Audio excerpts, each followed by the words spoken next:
Om Namo Bhagavate Vasudevaya. Bhagavad Gita as it is, chapter 7, Knowledge of the Absolute. Text number 17. Tesham Gyani Nityukta Eka Bhaktir Vishishite Priyo Hi Gyani No Naratam Aham Sajamama Priyaha Tesham Gyani Nityukta Eka Bhaktir Vishishite Priyo Hi Gyani No Naratam Aham Sajamama Priyaha.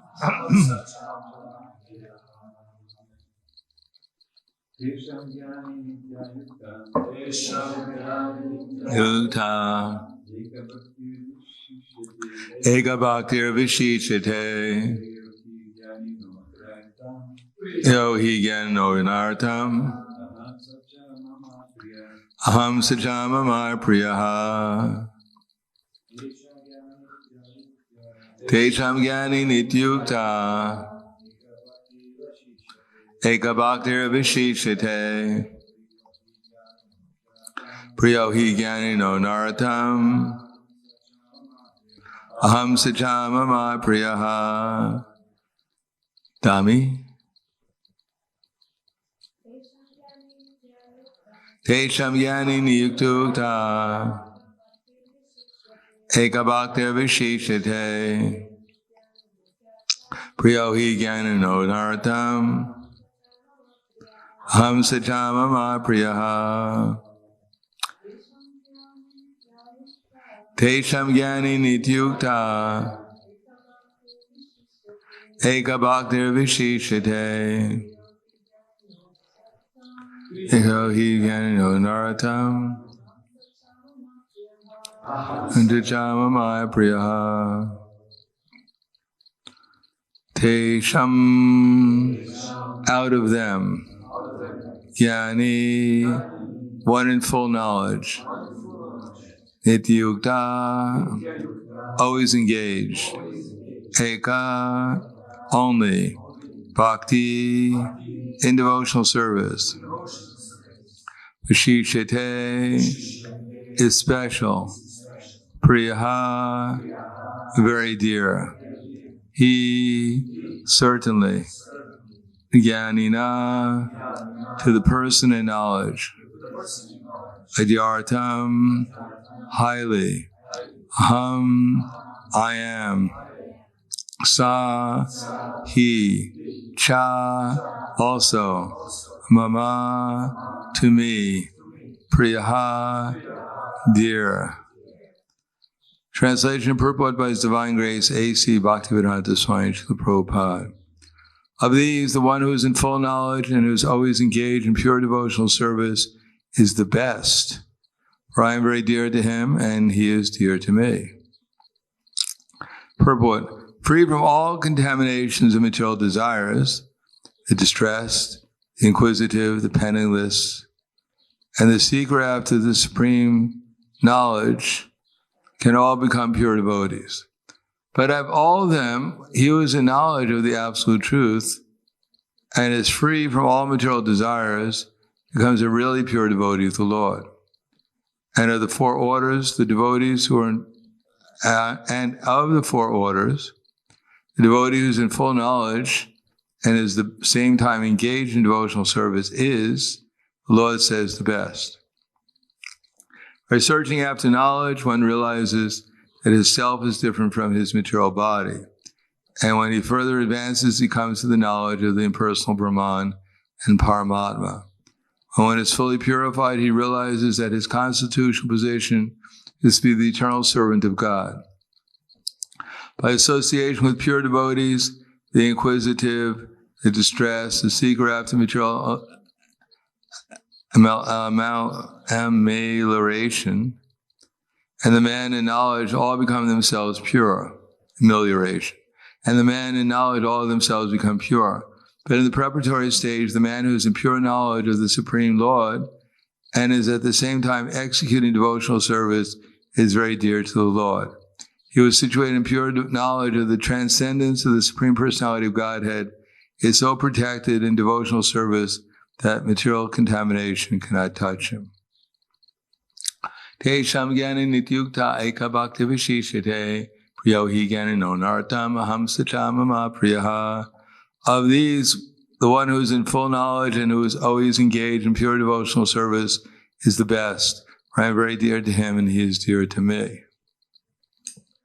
Namo Vishnu Padaya Krishna Prasthaya Bhutale Srimate Bhaktivedanta Swami Namane Namaste Saraswatunde Ve Gauravani Vicharane Nirvishesha Srinivadi Paskyadyade Satarne.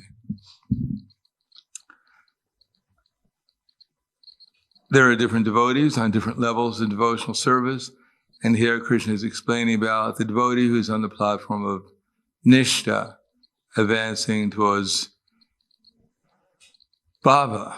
So that means from Nishtha one can be on the platform of Ruchi or Asakti, or when one actually becomes completely pure devotee, then he's on the stage of Bhava and Prema.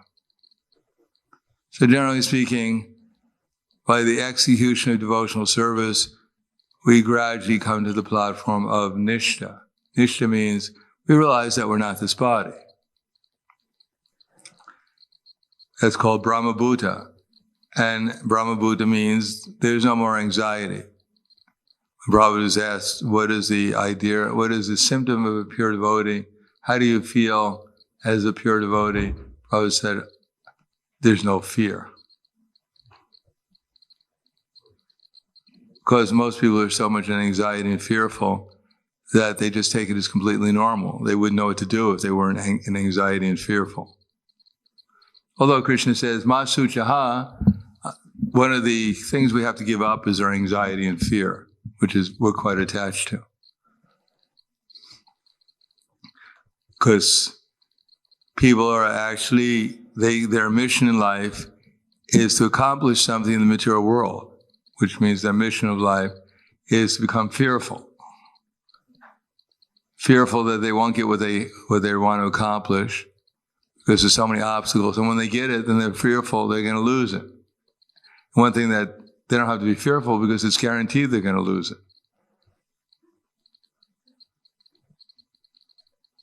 Therefore, a devotee is very simple. He doesn't have any anxiety because he knows, he's realized that he's not the body, but he's realized he's not the body because he's given up that conception. As I've said many times, it's like if you go to a tree and you embrace the tree and say, let me go, let me go, let me go. And someone comes along and says, sir, the tree's not holding on to you. You're holding on to the tree. Why don't you just let the tree go and you'll be all right? No, tell him to let me go. It won't let me go. I'm gonna just let it go. Oh, you and your philosophy, go get someone to help me. So, actually, the material nature is not holding on to us. We're holding on to the material nature as our shelter. But as gradually one practices devotional service, in the mudhas, they create so many duties for themselves, so many things they think they have to do, but they don't really have to do any of them. People think, unless, as Prabhupada points out, someone like Mr. Nehru, who was the Prime Minister of India for so many decades. And he found out he had a heart condition, I believe, and he found out he was going to die within a couple of weeks. But he wouldn't let go. He wouldn't give up his post. He thought, what is India going to do without me? And so he held on to his post until the time of death. And lo and behold, he left his body as expected, and India is still there. It didn't disappear when he disappeared. Or as someone like Napoleon said, Je suis France. I am France. But he left his body, and France is still there.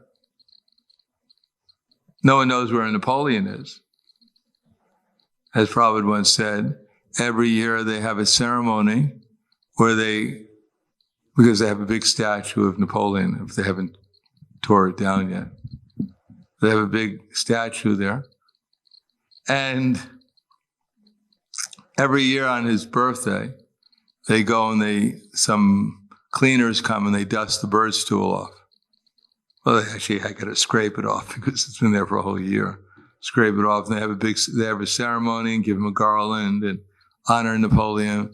And then afterwards, they probably take the garland away, and the birds come back and make their offering.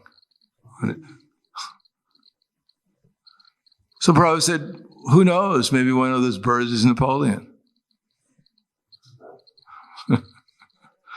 making his offering. We can't be sure. So everyone is working hard to so-called maintain this universe by their effort. But after they leave, the universe is still maintained because they weren't as important as they thought they were. Every big leader has come, including Brahmas, since time immemorial, they've come and they thought they were maintaining everything. And they've left and still things are going on exactly as they would have gone on even if they weren't there in the first place. Therefore, giving up our anxiety is the secret of advancement in spiritual life, that we're not the center of the universe. The sun will still come up tomorrow even if I don't feel good. And it's going to go down even if I feel good anyhow. That we're not actually the center of the universe.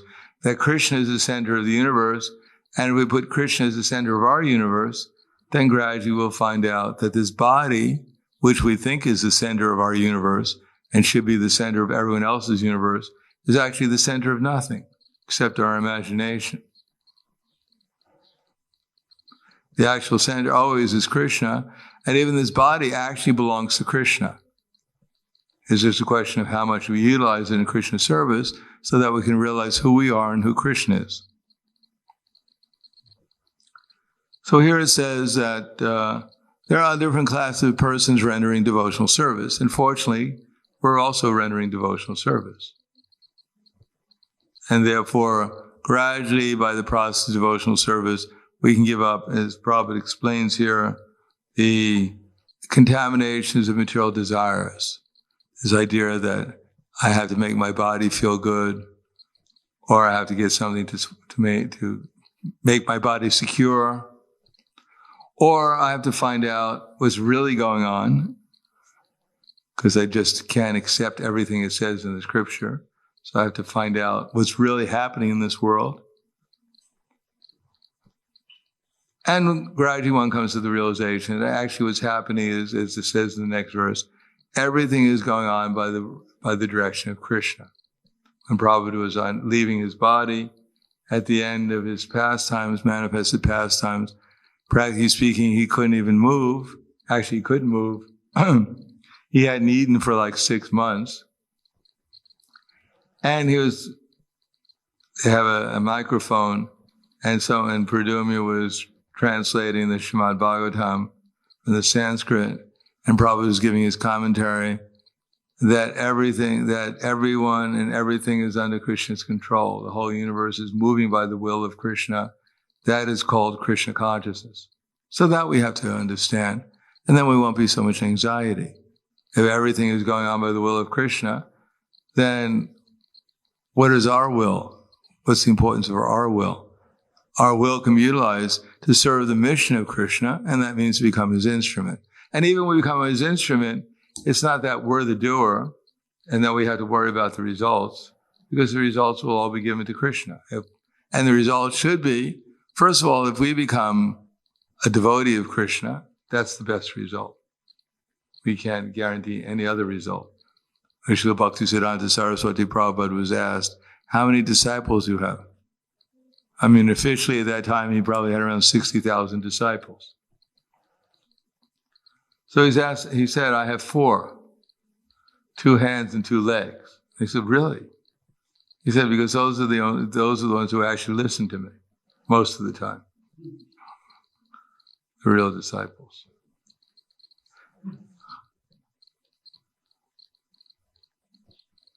So we're trying to surrender to Krishna, and that's what we're supposed to do, that's all. We just try to surrender to Krishna, and become Krishna's instrument, find out what Krishna wants us to do.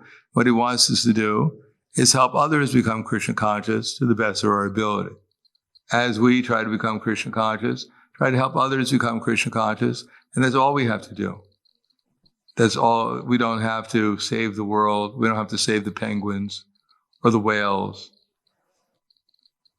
We don't have to make sure, the right team wins or the left team wins or whatever. These things are all going to go on. No one wins in this world. Only those who actually focus their attention in serving the mission of Chaitanya Mahaprabhu under the directions of his representatives, they're the winners. Everyone else is just wasting their time. They wind up last. Dead last. Dead and last. So I'll stop there. Thank you. Any questions, comments?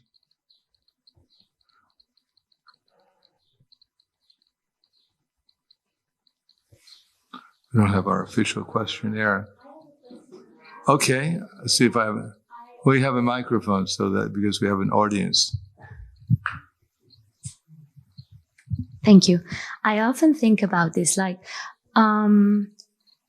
towards other living entities on this planet. Where do our duties start and where do they end? For example, if I'm with my car and there's a little animal on the road, a tortoise crossing, then I should go and help him cross over, even though he might go back eventually and get hit by a car. But I should take him off the road, right? Or who's that? A dog?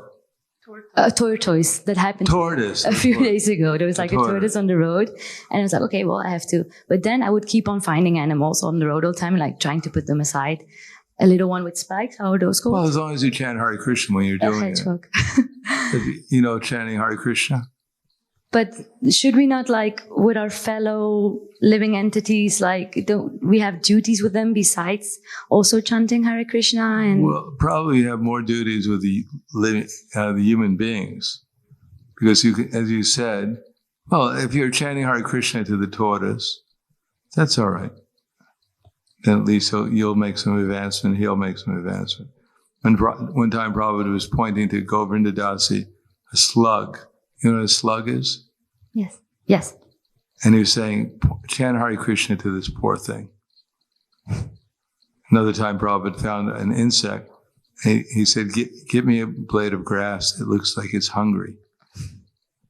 Prabhupada wanted to feed the insect a blade of grass. So we can be a little compassionate, but there are a lot of insects. Yeah. You're going to keep yourself busy. Yeah. So where do we say, okay, till here is should we individually find out what our karma is towards every living entity? Well, our first business is serve Krishna. Okay. So we should find, just like if you water the root of the tree, then the water will go to every leaf and branch. Mm-hmm. So if you serve the Supreme Lord, then all the living entities will be benefited. So Haridas Thakur asked Lord Chaitanya Mahaprabhu that, because Lord Chaitanya was in anxiety, he had the same anxiety you had. How will all these living entities be saved?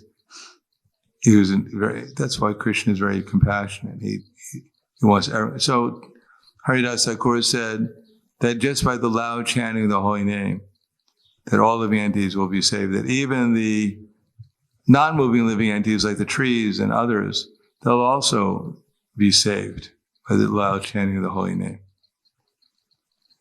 Now, if we don't know where we stop, we have to find there's a movement which is trying to save all living entities. It's called ISKCON.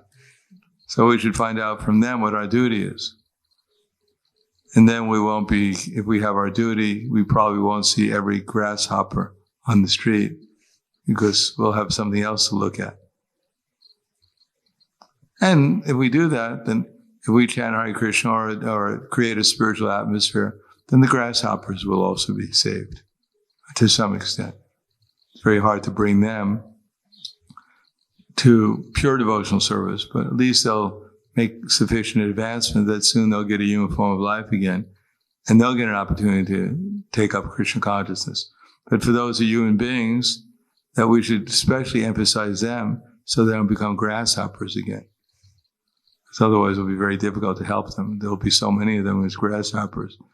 But right now, there's human beings, we should probably help them, emphasize helping them by distributing Krishna consciousness to them. But if you find a grasshopper, chant it too also. Thank you very much, Maharaj. Anything else?